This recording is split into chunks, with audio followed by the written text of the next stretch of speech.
Angel application ഉപയോഗിച്ചിട്ട് എങ്ങനെയാണ് IPO apply ചെയ്യുന്നത് മനസ്സിലാക്കുന്നത് പെട്ടെന്നൊരു വീഡിയോ. ഇങ്ങനെയാണല്ലോ നമ്മൾ ആപ്ലിക്കേഷൻ ലോഗിൻ ചെയ്യുമ്പോൾ സ്ക്രീൻ കാണിക്കുക. ഇടത് സൈഡിൽ മുകളിൽ പ്രോഡക്ട്സ് എന്ന ഓപ്ഷനിൽ ഞാൻ ക്ലിക്ക് ചെയ്യുന്നു. അവിടെ ഇങ്ങനെയായിരിക്കും സ്ക്രീൻ കാണിക്കുക. അവിടെ സ്റ്റോക്സിൻ്റെ തൊട്ട് താഴെ IPO എന്നൊരു പറഞ്ഞൊരു ഓപ്ഷൻ ഉണ്ട്. അതിലേക്ക് ക്ലിക്ക് ചെയ്യാണ്. അപ്പോൾ നിലവിൽ ആക്റ്റീവ് ആയിട്ടുള്ള IPOs എല്ലാം അവിടെ കാണിക്കും. അതിന് രണ്ടാമതായിട്ടുള്ള MV ഇലക്ട്രോ സിസ്റ്റംസ് ലിമിറ്റഡ് ആണ് നമ്മൾ അപ്ലൈ ചെയ്യാൻ പോകുന്നത്. അപ്ലൈ ഓപ്ഷൻ കൊടുത്തു. അപ്ലൈ ഓപ്ഷൻ കൊടുത്ത സമയത്ത് ഇവിടെ അതിൻ്റെ ഡീറ്റെയിൽസ് കാണിക്കുന്നുണ്ട്. Investor type retail, number of lots. ഞാൻ ഒരു ലോട്ടാണ് അപ്ലൈ ചെയ്യാൻ പോകുന്നത്. കട്ട് ഓഫ് പ്രൈസ് ആക്റ്റീവ് ആണ്, അതിനകത്ത് എഡിറ്റ് ചെയ്യേണ്ട കാര്യമില്ല.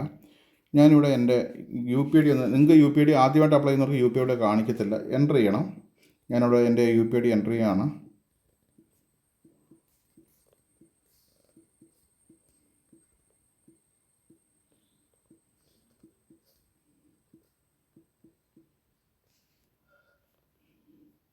ഞാനത് വെരിഫൈ ചെയ്യുന്നു.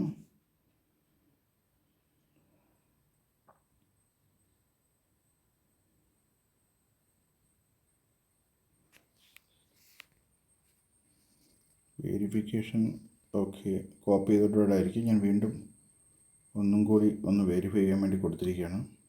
ഓക്കെ ആയിട്ടുണ്ട്. ഞാൻ അപ്ലൈ ഫോർ IPO കൊടുക്കുന്നു. Application for IPO.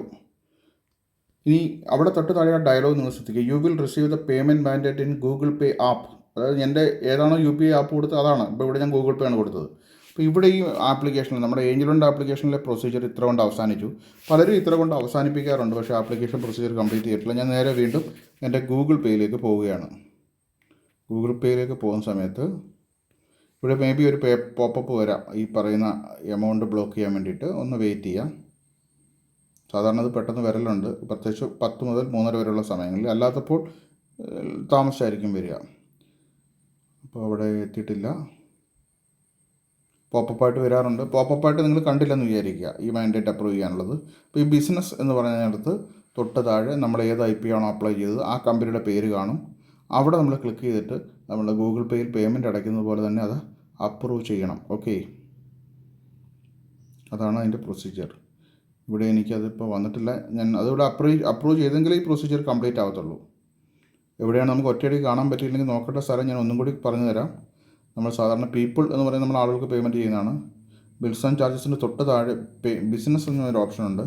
ഞാനിവിടെ ക്ലിക്ക് ചെയ്തിട്ട് നേരത്തെ ഈ പറഞ്ഞതുപോലെ IPO അപ്ലൈ ചെയ്തൊക്കെ കാണിക്കുമെന്ന് വിചാരിച്ചാൽ പ്രായോഗികമല്ല. ഓക്കെ, അപ്പോൾ അതും കൂടി കംപ്ലീറ്റ് ആയെങ്കിൽ മാത്രമേ ആപ്ലിക്കേഷൻ പ്രൊസീജിയർ കംപ്ലീറ്റ് ആവാത്തുള്ളൂ. പലരും അത് ചെയ്യാതാണ് പിന്നെ കംപ്ലീറ്റ് ആയി ധരിച്ചിരിക്കുന്നത്.